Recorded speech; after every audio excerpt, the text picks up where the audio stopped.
Bonjour à tous, dans cette vidéo, j'aimerais répondre à la question comment faire pour sauver son couple lorsqu'on est dans une relation à distance. Alors, parfois, il y a des moments, des situations de grande tristesse, de grande peur, de grande colère. Euh, Cela est dû à en fait l'idée que peut-être que voilà notre partenaire ne veut plus continuer cette relation. On imagine qu'il n'a plus envie de poursuivre la relation. Et on se dit que nous aussi, de notre côté, peut-être qu'on n'a plus envie de se battre. Parce que voilà, une relation à distance, c'est difficile, c'est exigeant, ça demande de l'investissement, ça demande du temps, de l'effort. Hein, même si je dis dans une autre vidéo comment réussir à maintenir une relation sans effort, évidemment qu'il faut certains efforts pour maintenir une relation, c'est comme tout. Hein, si vous faites du sport, il faut du sport, il faut faire un effort pour courir. Si vous voulez travailler, avoir votre job, il faut faire un effort pour réussir votre boulot. Les relations à distance, même si c'est une certaine manière en fait d'interagir avec autrui, ça demande un effort. Bon, ceci dit, voilà, des fois on se rend compte que notre partenaire ou nous-mêmes, on a du mal à vouloir continuer cette relation, on se dit que ça ne vaut pas le coup, etc. Bon, dans ce cas de figure, il y a deux possibilités. Soit c'est notre partenaire dont on sent que chez lui, il y a peut-être plus l'envie de continuer, soit on sent que c'est nous-mêmes qui avons des doutes, qui peut-être n'avons plus la motivation, ni l'intérêt, ni la force de continuer.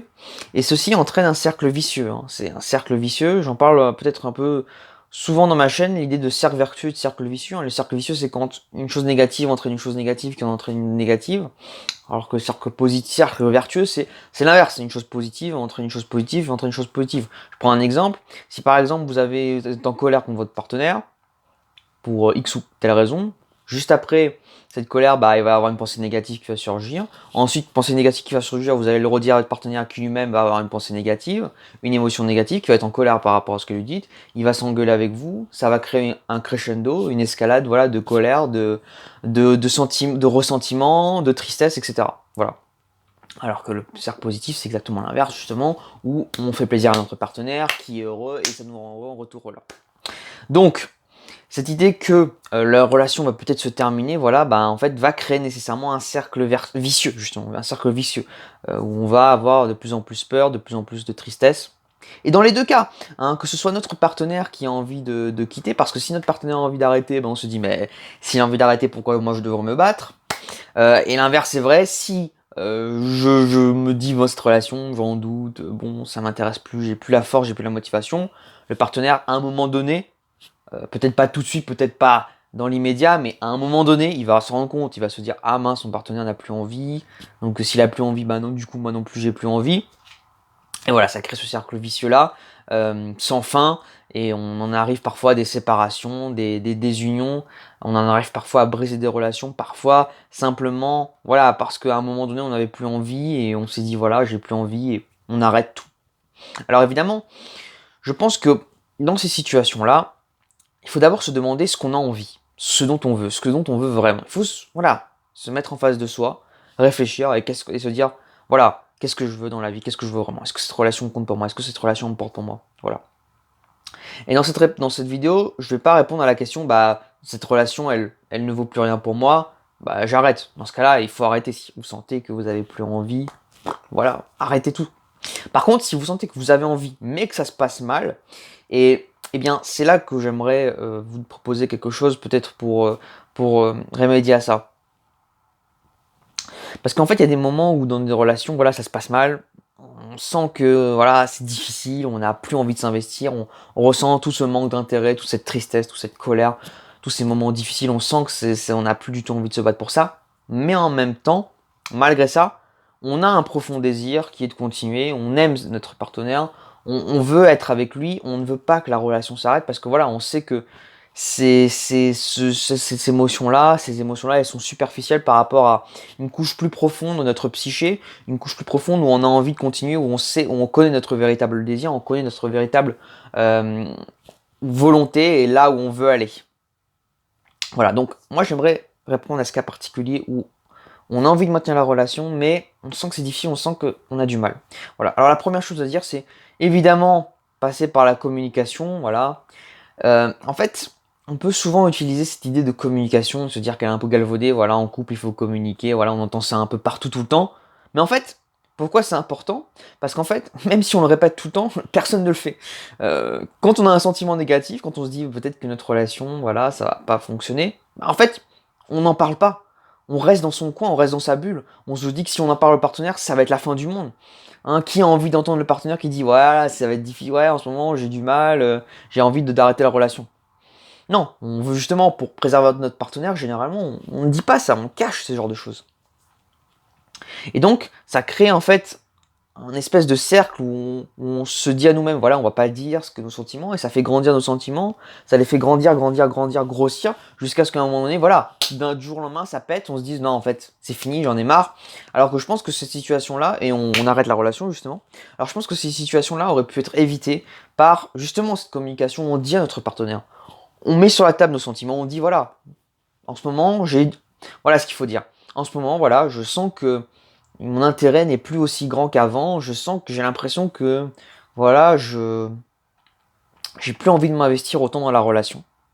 Mais en même temps, voilà, on précise à notre partenaire que voilà, mais je t'aime toujours, j'ai envie de continuer avec toi. Voilà, mais je sens quand même que j'ai cette mauvaise passe. Qu'est-ce que tu en penses? Qu'est-ce qu'on devrait faire, etc. Et voilà, vous désamorcez déjà la bombe. En disant ça, vous avez déjà fait 50% du travail. Vous avez fait 50% du travail parce qu'en disant ça, vous êtes libéré vous-même d'un poids, d'une émotion.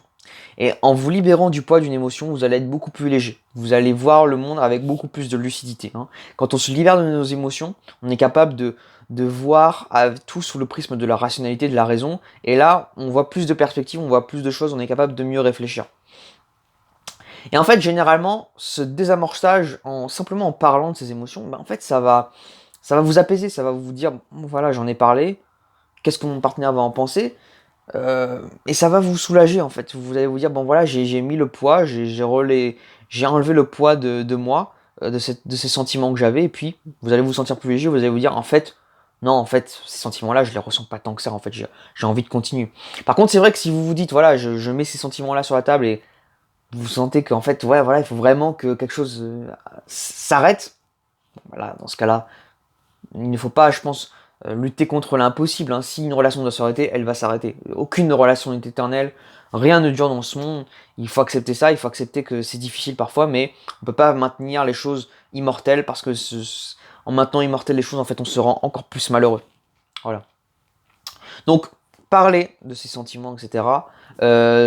Prévenir son partenaire, lui dire voilà, justement, voilà, j'ai besoin de ton aide, j'ai envie quand même de continuer, mais voilà, qu'est-ce que t'en penses? Qu'est-ce que toi tu feras à ma place si t'avais ça? Poser ces questions-là, lui demander ce qu'il lui il en pense, lui demander comment est-ce que lui voit la relation, lui dire sur une échelle de 1 à 10, comment toi tu vois cette relation, est-ce que ça t'apporte toujours autant, est-ce que ça t'apporte moins qu'avant? Voilà. Passer par tout ce cheminement-là. Enfin, la dernière chose que j'aurais à dire, c'est l'idée selon laquelle tout sentiment, négatif ou positif, et c'est ça à la fois l'avantage et l'inconvénient, c'est que ça va disparaître. Hein. Là, la tristesse, la joie, à un moment donné, ça s'arrête. Pardon, pas la joie justement, le plaisir. Le plaisir, à un moment donné, ça s'arrête. Parce que le plaisir et la joie, c'est pas la même chose. Le plaisir, c'est un moment bref de jouissance, alors que la joie, c'est plutôt quelque chose d'intérieur, de spirituel, un bonheur plutôt sur le long terme.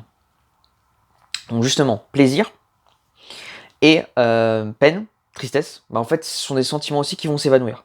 Donc à un moment donné, on peut être en colère, justement, triste par rapport à notre partenaire. On peut se sentir très mal, on peut se sentir voilà, à bout de force, de nerfs. Et bien malgré ça, ce sentiment-là, il va partir. Il va partir, il va s'arrêter. Et à un moment donné, on va retrouver la joie, on va retrouver la plénitude, on va retrouver le plaisir. Et je pense que si on retrouve la joie, le plaisir et la plénitude avec son partenaire, voilà, à un moment donné, on a été en peine, en triste, on avait ces pensées noires, on se dit, voilà, la relation va s'arrêter, j'en ai marre, c'est la fin du monde. Et puis là, le lendemain, on se dit, voilà, j'ai envie de continuer, etc. Bah, voilà, vous savez que vous avez envie de continuer avec votre partenaire. Si vraiment, et ça va suffire, en fait, au fond, à vous sauver votre couple. C'est ça, en fait, c'est comment vous voyez les choses, comment vous appréhendez cette relation. Si vous appréhendez cette relation en vous disant, elle me fait perdre du temps. J'ai du mal avec ce partenaire. Il m'empêche de faire ce que je veux. Il brime ma liberté. Il ne m'écoute pas. Ça ne sert à rien de rester avec cette personne. Alors que si cette personne, bon, parfois peut-être en certains aspects vous brime votre liberté, parfois ne vous écoute pas, mais au fond vous savez que Quand vous avez besoin d'elle, elle est là. Euh, Quand vous avez envie d'elle, elle est là. Vous passez d'excellents moments ensemble, vous rigolez bien ensemble et vous restez ensemble malgré les moments difficiles. Bah là, en fait, toutes ces émotions-là toutes ces pensées là vont revenir avec vous au moment où vous serez heureux et vont vous rappeler que voilà, cette relation, elle vaut la peine d'être maintenue. Voilà.